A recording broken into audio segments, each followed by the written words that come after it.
Setiap peristiwa dalam hidup adalah menentukan keputusan. Dan setiap keputusan yang diambil akan berdampak baik dan buruk bagi manusia. Dan dampak itu akan dirasakan untuk selamanya. Keputusan yang diambil saat ini bisa menghadirkan kebahagiaan atau kesedihan di masa depan. Bukan hanya untuk satu orang, tapi untuk sebuah keluarga dan masa depan generasi setelah itu. Saat seseorang berhadapan dengan sebuah dilema, hati pun jadi terganggu, lalu dipenuhi dengan kebimbangan. Saat untuk membuat keputusan pun menjadi sebuah pertempuran, dan hati pun jadi medan tempur. Kita banyak mengambil keputusan bukan untuk mencari sebuah solusi, tetapi untuk menenangkan hati seseorang. Tetapi, adakah yang bisa makan sambil berlari? Tidak. Lalu bisakah sebuah hati dalam keadaan yang kacau mengambil keputusan yang benar? Pada kenyataannya, saat seseorang mengambil keputusan dengan pikiran yang tenang, dia pasti akan punya masa depan yang bahagia. Tetapi, saat seseorang mengambil keputusan untuk menenangkan hatinya sendiri, itu akan memberi dia beragam penderitaan dan kesedihan di masa depannya. Pikirkanlah hal itu.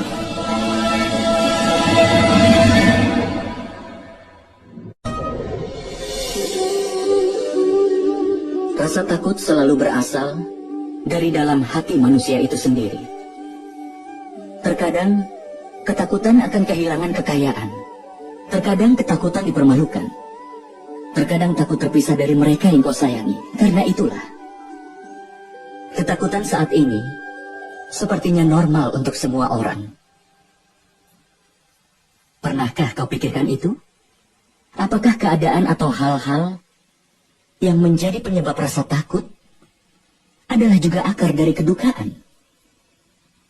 Tidak. Tidak ada hal yang seperti itu. Dan pengalaman semua orang menunjukkan bahwa memiliki rasa takut tidak menyelesaikan masalah di masa depan. Rasa takut hanyalah imajinasi dari kedukaan yang akan datang. Itu tidak ada hubungannya dengan hal apapun juga. Meski sudah mengetahui rasa takut tidak lain hanyalah sebuah imajinasi, apa sulit untuk lepas darinya dan hidup di dunia ini tanpa rasa takut? Coba kau pikirkan itu.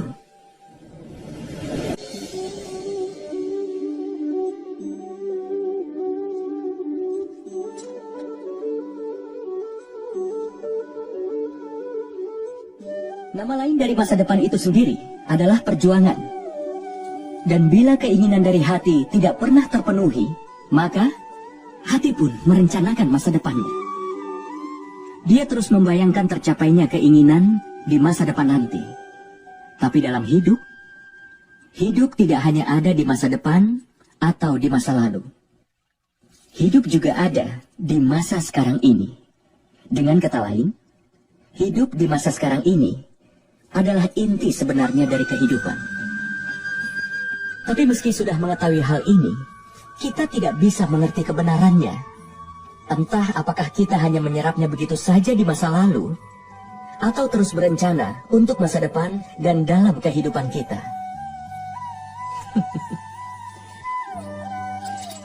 Kehidupan berjalan terus. Kalau kita bisa menerima kehidupan yang utama, maka kita bukan hanya tidak bisa melihat masa depan atau membentuk masa depan itu. Tapi yang bisa kita lakukan adalah menyambut masa depan itu dengan kesabaran dan keberanian. Lalu menyambutnya dengan tangan terbuka. Semoga setiap peristiwa kehidupan dipenuhi dengan vitalitas. Pikirkanlah hal itu.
Hasrat, harapan, keinginan, ambisi adalah kekuatan penggerak dari seluruh manusia.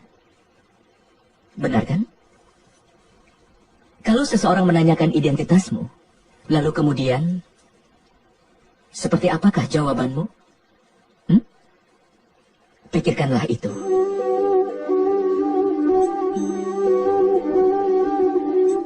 Kau akan segera menyadari bahwa semua keinginanmu akan menentukan hidupmu. Keberhasilan setelah mencapai sesuatu dan kegagalan setelah tidak berhasil mencapai sesuatu menggambarkan identitasmu. Banyak orang menjalani hidupnya dan mereka begitu ingin mencapai banyak hal, tapi hasrat mereka sendiri tidak pernah benar-benar mati. Keinginan membuat mereka menembus berbagai hal untuk mengejar cita-cita mereka. Tapi di dalam kandungan semua keinginan itu, terdapatlah cahaya pengetahuan. Bagaimana bisa? Saat ada keinginan kita yang tidak terpenuhi, dan hancur dari tempat yang sama, cahaya pengetahuan pun masuk ke dalam hati manusia. Tidak. Ini bukanlah kisah tentang pergulatan keinginan. Ini juga bukan kisah dari betapa mengerikannya kelahiran dari setiap ambisi. Ini adalah kisah mengenai pengetahuan yang bangkit dari dalam keinginan. Aku, Basudewa Krishna, mengundang kalian semua untuk bergabung dalam perjalanan ini yang akan mengajarkan padamu arti dari kehidupan. Ini akan mengajarimu tugas sebagai seorang manusia. Ini akan mengajarimu cara untuk bangkit dan bersinar dari kehancuran. Nama perjalanan ini adalah Mahabharata.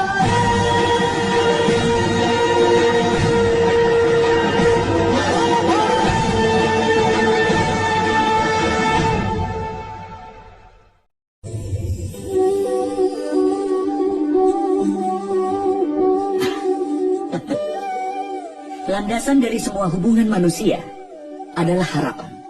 Seorang suami yang bisa mengisi kehidupan dengan keceriaan dan kemakmuran. Seorang istri yang selalu setia dan berdedikasi. Dan kemudian ada anak yang harus selalu patuh dan juga menurut.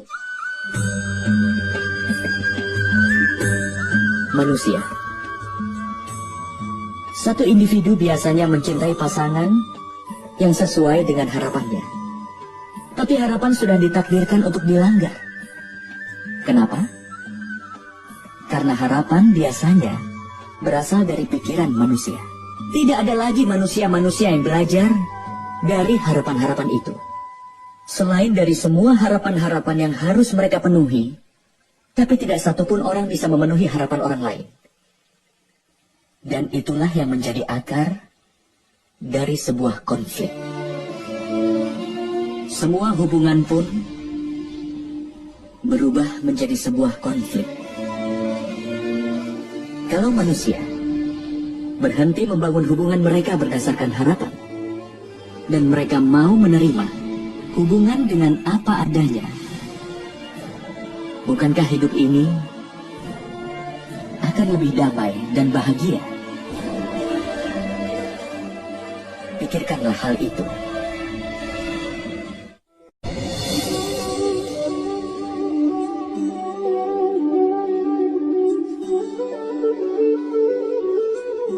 Di dunia ini, setiap orang punya kelemahannya sendiri dibandingkan yang lain. Misalnya, ada orang yang tidak bisa lari dengan cepat, sementara lainnya tidak bisa mengangkat beban berat. Sementara yang lain bermasalah karena sebuah penyakit, yang lainnya tidak bisa mengingat semua hal yang telah dia pelajari. Ada banyak sekali contohnya untuk itu. Apakah kau mengenal seseorang yang memiliki segalanya? Dan satu-satunya kelemahan kita itu dianggap sebagai bagian penting dari hidup kita. Itu melahirkan kesedihan dan kekecewaan dalam hati kita sendiri. Kelemahan itu entah sebuah cacat bawaan atau diwariskan takdir dengan kelemahan yang sama, di mana seseorang yang terpengaruh olehnya tidak bisa mengalahkannya.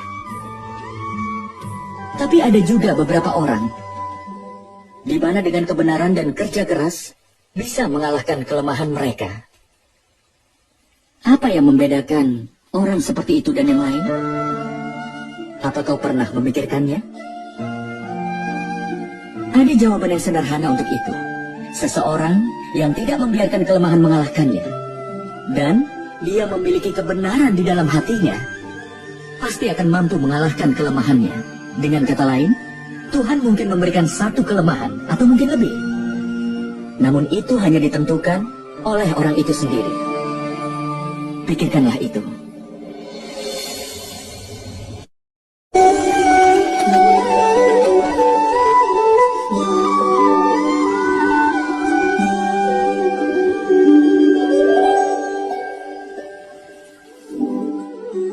Saat membuat keputusan, kita selalu mengharapkan saran, nasihat, bantuan, dan konsultasi dari yang lain sebagai landasan.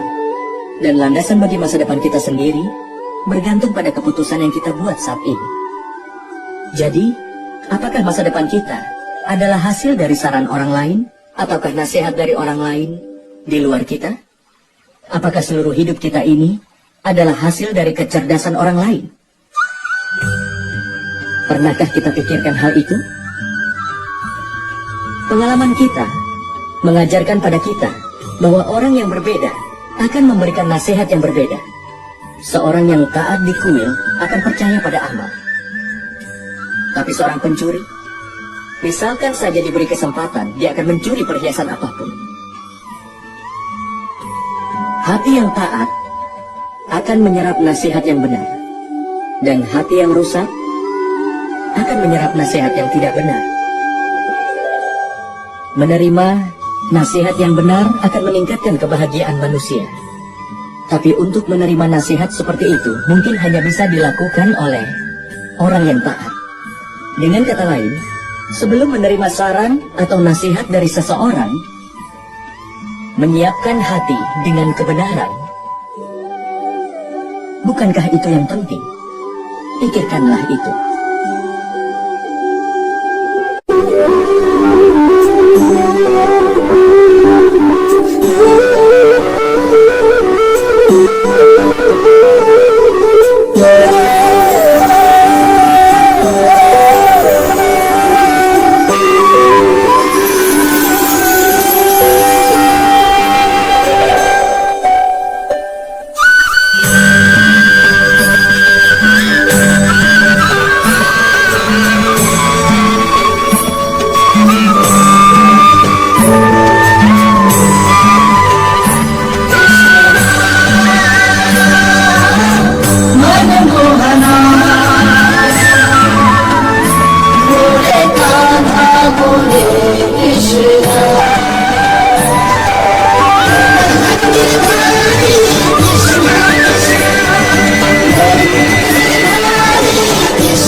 Hasrat, harapan, keinginan, ambisi adalah kekuatan penggerak dari seluruh manusia.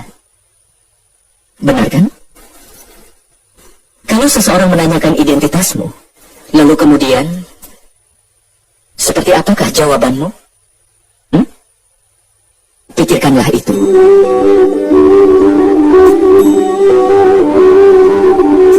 Kau akan segera menyadari bahwa semua keinginanmu akan menentukan hidupmu. Keberhasilan setelah mencapai sesuatu dan kegagalan setelah tidak berhasil mencapai sesuatu menggambarkan identitasmu. Banyak orang menjalani hidupnya dan mereka begitu ingin mencapai banyak hal, tapi hasrat mereka sendiri tidak pernah benar-benar mati. Keinginan membuat mereka menembus berbagai hal untuk mengejar cita-cita mereka. Tapi di dalam kamu ini terkecil bisa ada bina untuk ada pasal ayat untuk gratis ibu kisah datang keinginan. Ini juga bukan kisah dari betapa mengerikannya kelahiran dari setiap ambisi. Ini adalah kisah mengenai pengetahuan yang bangkit dari dalam keinginan. Aku, Basudewa Krishna, mengundang kalian semua untuk bergabung dalam perjalanan ini yang akan mengajarkan padamu arti dari kehidupan. Ini akan mengajarimu tugas sebagai seorang manusia. Ini akan mengajarimu cara untuk bangkit dan bersinar dari kehancuran. Nama perjalanan ini adalah Mahabharata.